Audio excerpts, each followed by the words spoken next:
Today, we bring you Bob Apollo, a fellow of the Association of Professional Sales, a founding contributor to the International Journal of Sales Transformation, an active member of the Sales Experts Channel and the Sales Enablement Society, and the driving force behind Inflection Point Strategy Partners, the leading proponents of outcome-centric selling. Following a successful corporate career spanning startups, scale-ups, and market leaders, Bob now works as a strategic advisor, mentor, trainer, and coach to ambitious B2B sales organizations, teaching them how to differentiate themselves through their provably superior approach to achieving their customers' desired outcomes. Bob, I'm really delighted to have you on this chat, not only because who you are, but I really enjoy what you write. I follow you for a long time. Maybe if you look at your LinkedIn profile, you'll see that we have been connected for a while. And it's not without reason. I think one of the most productive connections I've had without us meeting at all has been our connection and my ability to follow what you're doing. Isn't that one of the great advantages of social media? At a time when actually it's got many other disadvantages, I think the situation you've described is a perfect example of the positive benefits of social media. Absolutely, and that leads me to a question which I'll sort of ask and not ask the answers of, is that with so much of knowledge around, I still wonder why we don't do things that we should be doing. So with that, let's jump right in. Bob, the question that I have for you is that there is this number of a very abysmal low rate of conversion from lead to final sale. And that's sort of plaguing the B2B sales environment.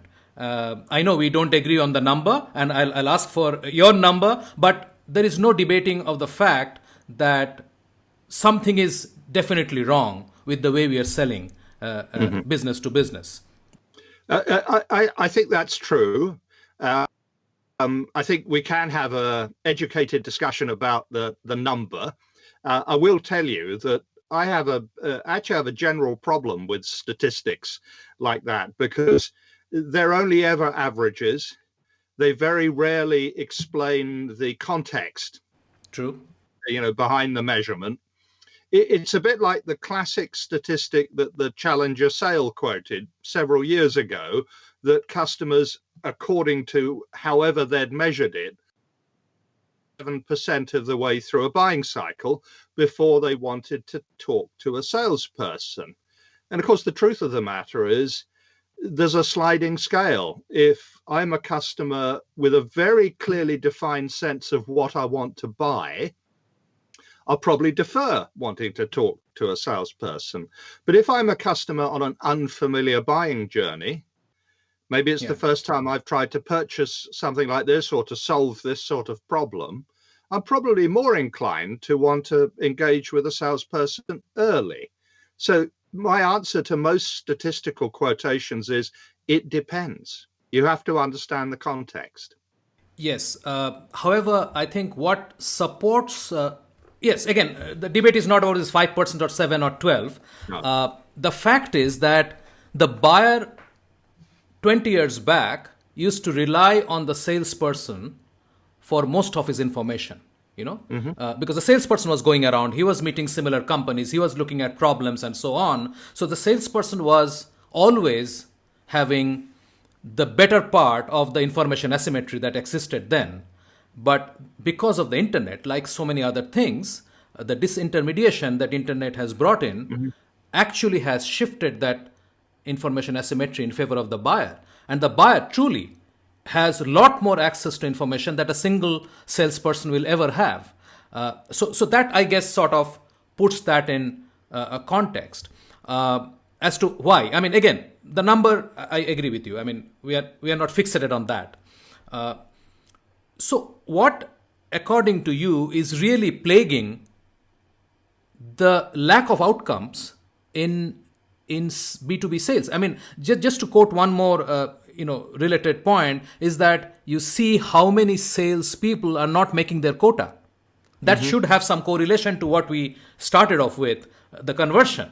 So if you're not Sure. making quota, there is something wrong there. It may not be the 5% problem, but it's something very similar and very connected. Yeah. So I think there is generally both a quantity and a quality problem. And I think the challenge is that a lot of sales leaders are still placing too much attention on quantity. So, in other words, they think that they can solve their quota achievement problems by getting the salesperson to make more calls or to generate more leads. When I think and I'm only talking in the context of what I'd characterize as complex B2B, lengthy decision cycles, very often a discretionary rather than an inevitable purchase.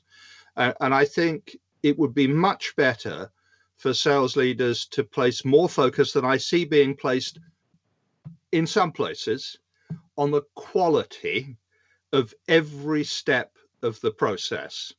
So if you think of the quality at the top of the funnel, that I think involves having a really clear sense of your target audience, the business issues you're seeking to solve, who's likely to be suffering from them, what the trigger event or catalyst is that's likely to make them recognize that they need to do something.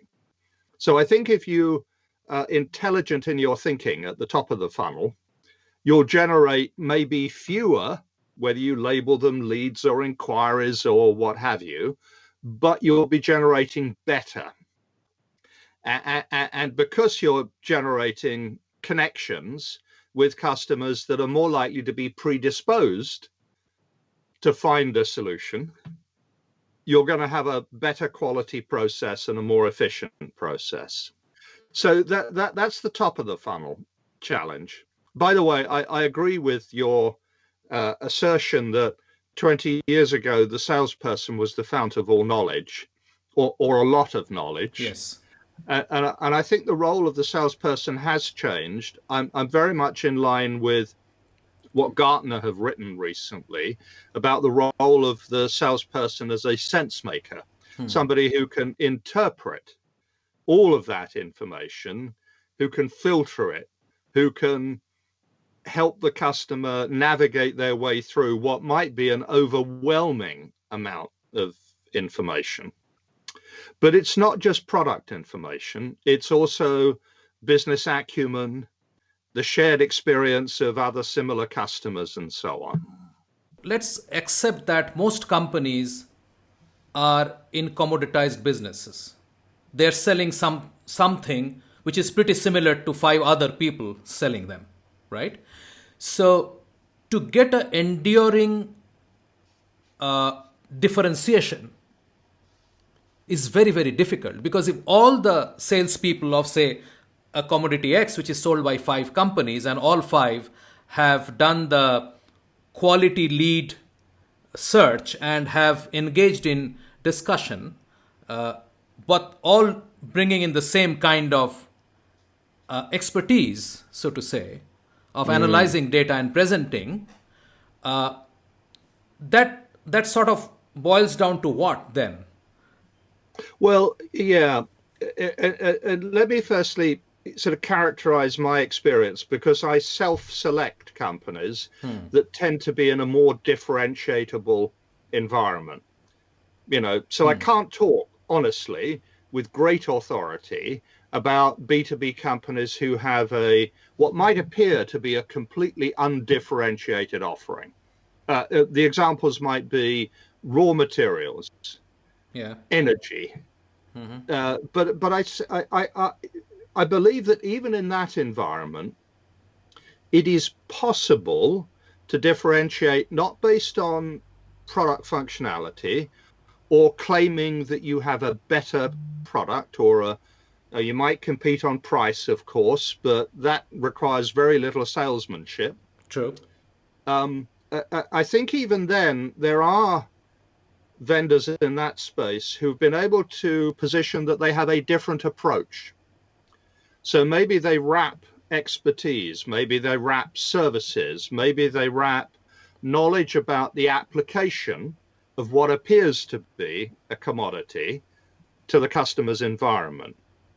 But I think it's a very, very dangerous game if you're in a commoditized environment to claim that you have a better product, because everybody is claiming that, and it's really hard to prove. And anyway, there's an arms race going on. Somebody adds a functionality, somebody else copies it. Yeah. So my guidance, whether actually you're in a commoditized environment or a differentiated one, a naturally differentiated one, is to focus your positioning on how your approach is different rather than leading with why your solution or your product is better. I think that's a really important mantra: different before better. Yeah. Two quick questions as a follow up. One is that from what I heard so far, and going back to your quality of leads Yeah. point, is that salespeople need to figure out how they can get really early into the discussion with the customer. When I mean possibly which signals very long sales cycles, yet potentially guarantees a place in the table. I think that's absolutely right. And by the way, it's why using BANT, budget, authority, need, and time frame, is such a inappropriate way of qualifying early stage opportunities. Because if you wait until a customer has formal budget, has full authority, has a clearly defined need, has a defined timetable, they are already a long way down their decision-making process. So it might seem to extend the sales cycle, but you're not really extending the buying cycle by getting involved early. You're finding yourself at a point in the customer's buying cycle where you can actually do something to influence their thinking. So I think that, it's not so much starting the sales cycle early as engaging in the customer's buying process as early as you can before they have formally defined what they're looking for and how they'll choose between their options. Absolutely. So that brings me to the other issue, that is what we define as our sales path or journey. Yeah. And the fact that the buyer's journey is completely different. And we want our narrative to move, stage 1, stage 2, stage 3, and so on, discovery and then demo and then whatever. And the buyer is doing some very random movements. I mean, he's not following that at all. So I think it depends. I think if the buyer is, for example, reordering raw materials for a factory, they've probably got a fairly well-defined process. Yes. And they probably think of what you're offering as a commodity anyway. Yeah. But if it is an unfamiliar buying process, I think this idea of linearity is completely wrong. You have, as you've mentioned, sales cycles which are defined as in terms of activities the salesperson completes. And I think in a complex B2B environment where the customer is making a discretionary purchase, you have to think in terms of where the buyer is in their journey. And secondly, you have to acknowledge that that is not going to, it's very unlikely that that's going to be a nice, clean, linear journey. Absolutely. They're going to involve new people. They're going to revisit previous considerations. They're going to challenge assumptions that they might have made earlier on in the journey. It's an ugly process. Gartner did a diagram of this, and people have described it as looking like a spaghetti bowl. Yes. But I think that reflects the reality. And I think the traditional linear sales process, you can only move forward through the process. It is completely inappropriate to a complex buying journey. I happen to talk to a lot of buyers and procurement professionals for another podcast that I run. Right. And I hear something very interesting, that they have peer groups where vendors have no access. Sure. And there have been scenarios where a vendor has gone home today evening thinking that he's going to get the order tomorrow. and someone in the peer group has come in and completely changed the inputs, and despite whatever else had happened, and things have got turned around and somebody else has got the business. It's not even the 5.8 people, according to Gartner, who are part of the organization and the decision making, but completely Right. unrelated people outside having Sure. huge influence. And we have no recognition or acknowledgement of that. I think that's a very interesting point. I hadn't stumbled across that research, but I think I can see exactly how it is likely to pan out in buying environments. Because let's acknowledge it. People in different roles within the organization, the members of the buying group, will have what they regard as their peer group. So Yes. there's sort of one internal peer group, and then let's say an operations director might see value, real value, in having an informal or formal network, industry association, call it what you will, or just an informal group of other operations directors who are in a similar position, maybe simply being linked on, connected on LinkedIn. So absolutely, I'm sure those formal or informal peer group relationships are informing decision making. Absolutely. My question is, how do you see, and because you really work on complex B2B Right. sales, I mean that's your area of expertise. How do you see the buyer has changed? Because I think our focus on selling. I mean, one of the things you said that, oh, you are not getting enough leads, so make more calls. And what has that led to? That has led to robocalls, right? So we are trying to build technology which will do the same thing, which is not working. I acknowledge that machine learning and artificial intelligence have contributions to make to the sales process. But and I can see in a transactional buying environment Yes. how actually even the customer might want as automated a journey as possible. But I think it is very hard to see in today's climate, and actually even in the foreseeable short to midterm, that AI can in any way completely replace intelligent human to human conversation. I think it can support and facilitate it, but I am as irritated as you by, whether it's robo calls, robo reactions to blog posts, Yeah. robo social media.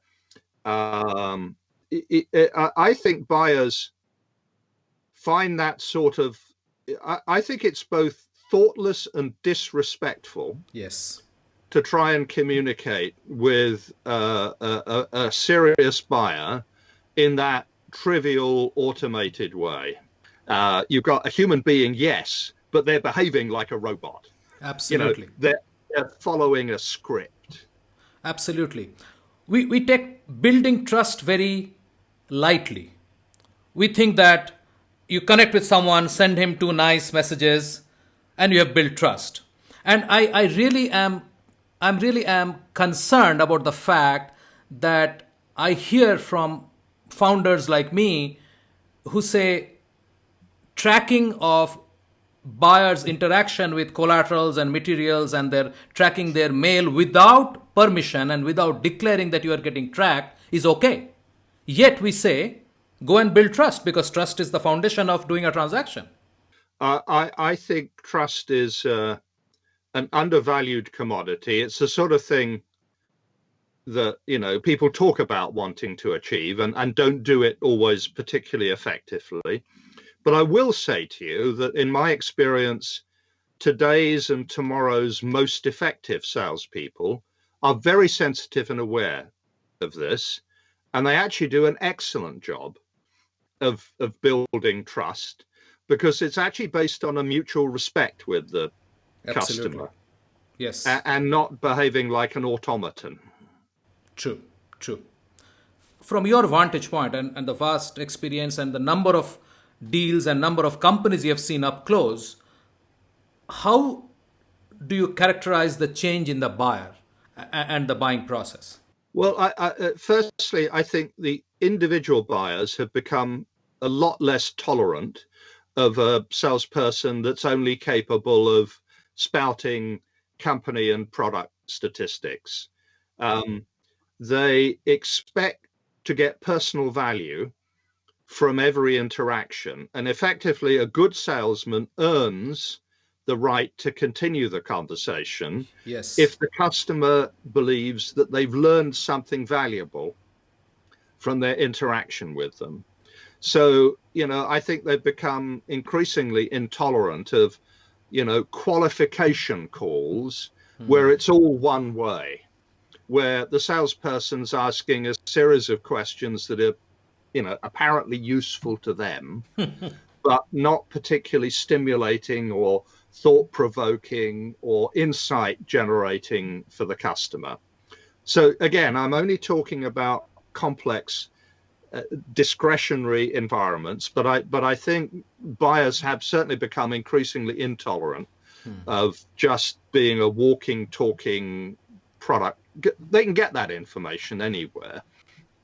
I think they've become intolerant of one direction conversations, let me Absolutely. qualify you. Yeah. I think they've become intolerant of package demonstrations, which just go through one function after another function without the attempt to relate it to the customer's situation. I actually see, and again, most of my clients have some sort of technology-based solution, that there's a growing number of line of business people involved in the decision, whereas maybe 10 years back, it'd be IT people leading it, maybe having taken a spec from line of business. I think line of business are increasingly involved.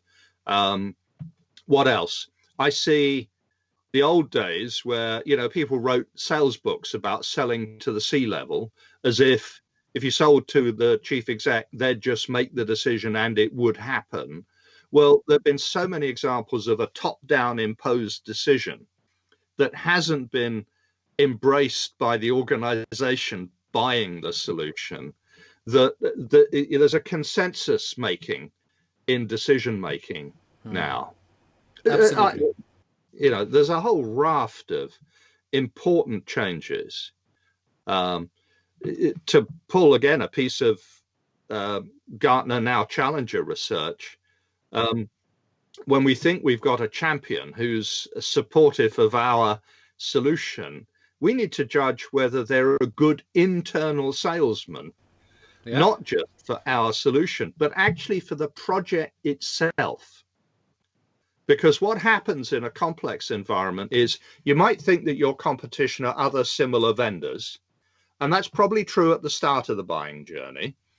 But at the end of the buying journey, your competition is actually all of those other different projects that the customer could choose to prioritize over yours.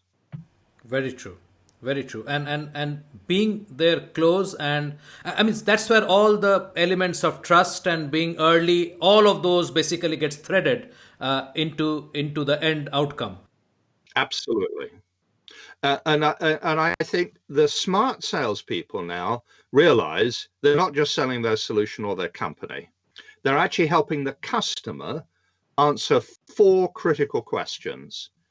The customer's asking, why should they change rather than carry on their current path?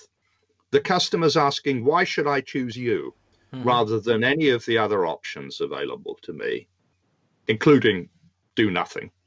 They're asking, why should I act now rather than later? Because yes, in principle, but do it later has become a very big factor. Sure.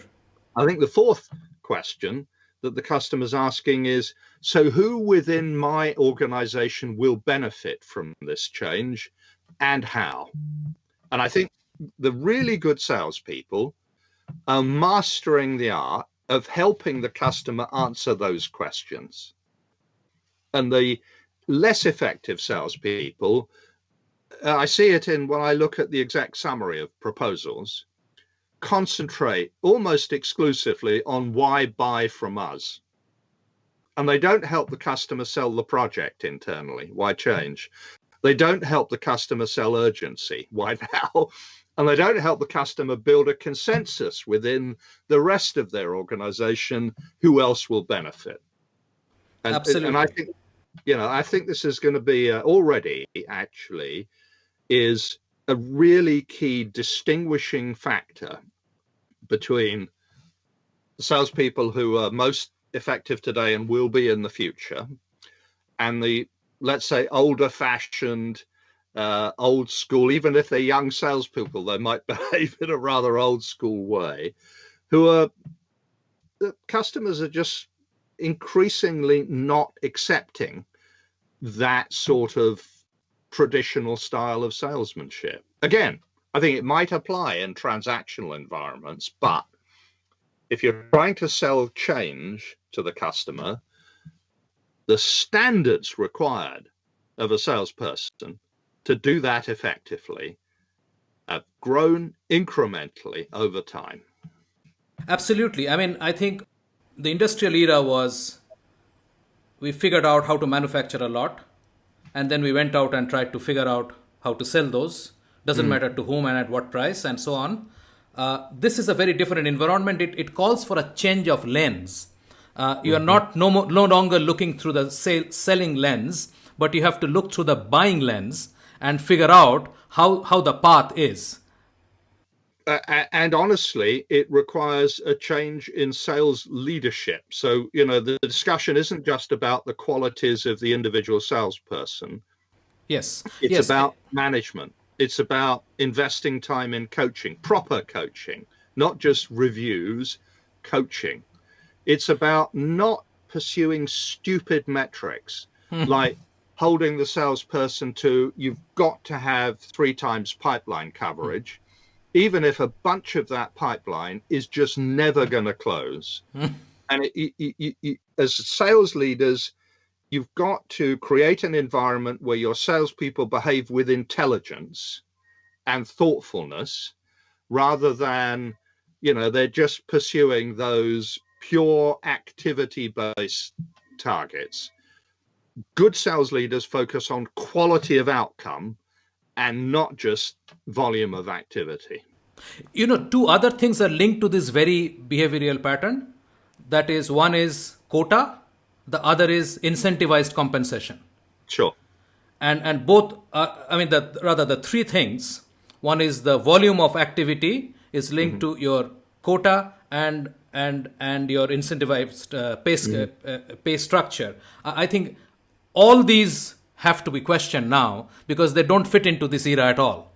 Well, so I think one of the things we can see, you talked about changes in buying behavior, is that even well outside of software, customers are increasingly turning to buying things as a service rather than as an outright purchase. We see it in all manner of previously unexpected places. Aero engine manufacturers are selling on the basis of hours of engine use rather than buy the engine. Actually, to their disadvantage in the last year, but it's just one indication. And I think the challenge with as a service models is the customer is unlikely to ever be profitable unless they enthusiastically continue to use what you have sold to them. And so part of compensation, I think, is not just about the salesman getting an order and then thinking that the job's done. I think you need to think through how some longer term compensation based around the customer's successful achievement of outcomes and your retention of their business and their desire to make more use of your services. And I don't think there's a single formula for that. Sure. But I do think that if you're in an as a service environment, your sales motivation and compensation has to be to do good business and not just to do business at any cost. Absolutely. That's a great point to end this chat on. Bob, I really enjoyed chatting with you. I learned, and I hope that I'll have opportunities to talk to you more and learn some more.